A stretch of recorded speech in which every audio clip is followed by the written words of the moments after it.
Semana Santa.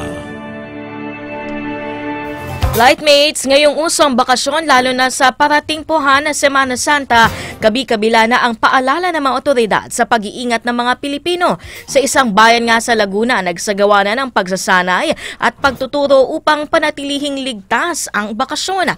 Alamin natin ang kabuuang detalye hinggil dyan kay Kevin Pamatmat. Kevin! Ngayong papalapit na ang Semana Santa o mahal na araw ay kanya-kanyang gimmick upang mapawi ang init na nararamdaman. At karamihan naman sa ating kababayan ay nagtutungo sa batis at maligo nga sa ilog na nauuwi naman sa pagkalunod. Kaugnay nito ay nagsagawa kahapon ng Swift Water Rescue Training ang BFP Liliw at sumailalim ang bawat isa kung papaano ang tamang pagsagip sa nalulunod at kung papaano isalba ang buhay sa gitna ng sakuna sa tubig. Sumailalim ang dalawang grupo sa river crossing, first aid, wading technique, defensive and aggressive rescue swimming, at cardiopulmonary resuscitation o CPR.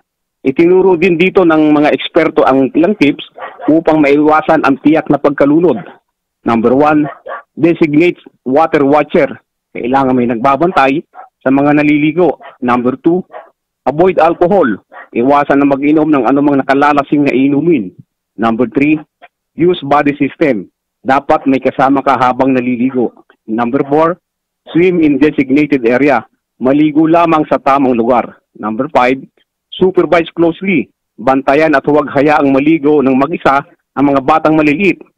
Higit sa lahat, laging maghingi sa Panginoon ng kanyang gabay at seguridad sa ating mga paglalakbay. Mula Laguna, Kevin Pamatmat, News Light.